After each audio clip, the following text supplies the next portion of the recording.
토끼가 다시 한번 살아있다라고 좀 이야기하고 싶은 부분이 생겼습니다. 안녕하세요. 동원색TV의 가루입니다. 자, 오늘은 원피스 968화에 대해서 리뷰 및 분석 예상 시작하도록 하겠습니다. 내용들은 다들 아실 테니까 항상 하던 대로 몇 가지만 이야기해 보도록 하겠습니다. 우선 D의 의지에 대해 이야기해 보도록 하겠습니다. 원피스 968화 장면 중에 로저가 이런 식으로 말을 해요. 왜 세계정부가 자신의 이름을 숨기는지 알았다. 뭐 이런 식으로요. 그런데 이 대사만 들으면 해석을 이렇게 할 수가 있어요. 세계정부가 D의 의지에 대해 알고 있구나. 뭐 이런 식으로요. 그런데 저는 생각이 좀 다른 부분이 세계정부는 D의 의지를 모른다가 맞는 것 같아요. 자, 그럼 지금부터 왜 제가 그렇게 생각했는지에 대해서 이야기해 보도록 하겠습니다. 우선 로우를 통해서 D라는 이름이 코드네임이라는 것을 저희는 알 수 있었고요. 그리고 로저도 포네그래프를 통해 D의 의지를 알아냈습니다. 이 두 가지를 섞어서 해석을 해보면 D라는 이름은 코드네임이고 포네그래프를 통해서 역사와 함께 알게 해놓은 거죠. 그러니까 역사에 대해서 모르면 알 수가 없는 상황입니다. 쉽게 말해서 비밀로 해놨다는 얘기예요. 그리고 D라는 이름이 정말 세계를 위협하는 코드네임이란 인물이란 것을 세계 정부가 안다면 거푸나 사우로 같은 D의 이름을 가진 자들이 해군이 될 수 없었겠죠.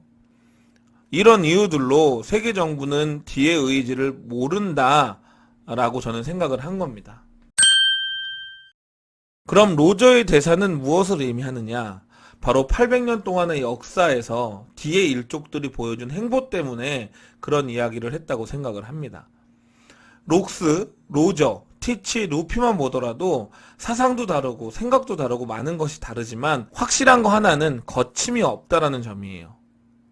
거푸도 해적은 아닐 뿐 해군의 규율들을 많이 무시하고 거침이 없는 행보를 보였고요. 얌전해 보이는 사우로도 8살짜리 꼬마 로빈 하나를 지키기 위해서 망설임 없이 해군을 상대로 싸웁니다. 그리고 앞서 거론됐던 록스, 로저, 티치, 루피는 말할 것도 없고요. 그런데 800년 동안 D라는 인물들의 행보가 어땠을까요?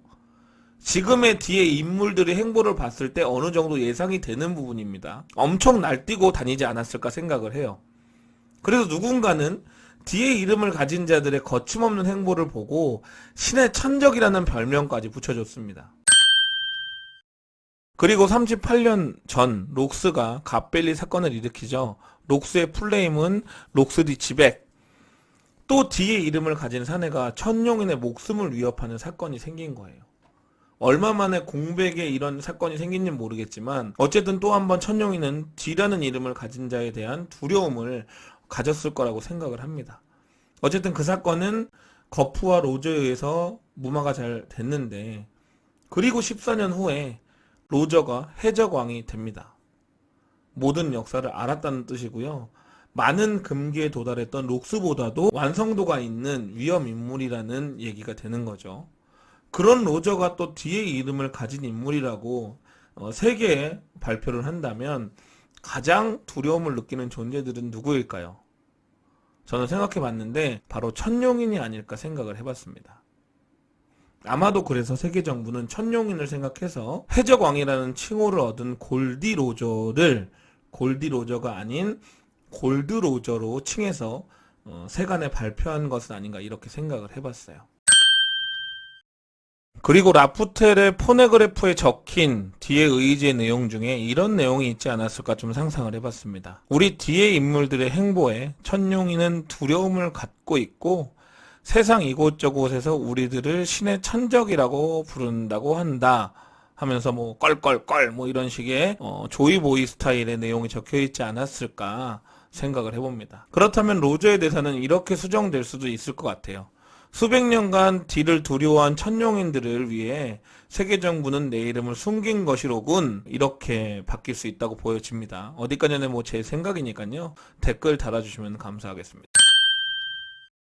그리고 이번 화에서 가장 이상했던 점이 토끼 얘기 중 하나인데요. 제가 지금은 유튜브 정책상 삭제되고 없는 장면이지만 토끼의 생존에 대해 영상을 올리고 욕도 많이 먹었습니다. 히오리가 토끼고 오타마가 히오리가 아니냐 뭐 이런 식의 영상이었어요. 근데 갑자기 또 왜 제가 이런 소리를 하느냐? 오뎅의 회상 씬은 많은 것을 건너뛰면서 빠르게 전개가 됐습니다. 오죽하면 흉내흉내하며 변신할 때 얼굴에 손대는 장면도 생략하면서 진행이 됐습니다. 그런 오뎅의 회상 씬에서 토끼의 상처 이야기가 나왔고 거기다가 소중한 한 컷을 토끼의 상처를 보여주는 데 썼단 말이에요. 오뎅의 열받음을 우리에게 납득시키는 장면으로 활용된 것이다 라고 볼 수도 있지만 오로치의 그간의 행보와 그리고 모모노스케의 목숨을 노린 것만으로도 오뎅은 충분히 꼬치의 도시에 쳐들어가서 오로치를 뵐 명분이 있는 상태였다고 저는 생각을 해요. 그런데 그 상처를 다시 보여줄 것도 아닌데 왜 그 상처를 한 컷에 넣었을까? 라는 생각이 들면서 저는 그 상처 때문에 토끼가 다시 한번 살아있다라고 좀 이야기하고 싶은 부분이 생겼습니다. 그리고 전쟁이 시작 때 무렵 사라진 히오리의 행동도 좀 이상했어요. 돈도 많을 텐데 어느 부분에서 건 도움이 좀 될 것 같은데 그냥 사라졌단 말이죠. 그 부분이 조금 의아했습니다. 현재까지 진행된 스토리로 볼 때 무슨 말도 안 되는 소리냐라고 하시겠지만 이번 와노코니 편을 보면 모모노스케가 키네몬의 아들로 등장했고 밍크족의 전멸 상황에서도 조우에는 라이조가 없는 것으로 표현될 정도로 반전에 반전을 거듭한 와노코니 편이었기 때문에 충분히 토끼가 살아있는 것 또한 가능하다라고 보여져요. 그런데 상처와 토끼가 살아있는 것이 무슨 관계가 있지? 라고 생각하는 분들도 계실 겁니다. 영화 광해를 보신 분들은 아실 텐데요. 왕이 신하들에게 직접 자기가 진짜 왕이다라는 걸 확인시켜주기 위해서 가슴에 활을 맞았던 상처를 보여주면서 진짜 왕임을 증명하는 장면이 나와요. 토끼 또한 살아있는 것이 맞다면 현 와노쿠니에서 언젠가 자신이 늙지 않은 상태이기 때문에 누군가에게 자신이 토끼라는 것을 밝혀줄 하나의 증거로 사용을 하지 않을까? 뭐 이런 생각에서 상처가 나온 부분은 그냥 나온 것이 아니라 어떤 토끼가 살아있다는 반증이 아닐까? 뭐 이런 생각을 해봤습니다. 감정적으로는 8살 모모가 엄마와 함께 자랐으면 좋겠다는 것도 하나의 바람입니다.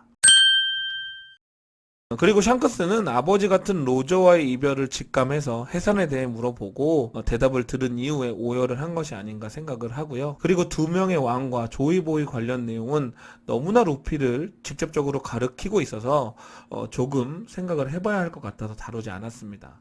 이번 영상은 여기까지입니다. 긴 영상 시청해주셔서 감사드립니다. 재밌게 보셨다면 구독과 좋아요 부탁드립니다. 다음 영상에서 뵙겠습니다.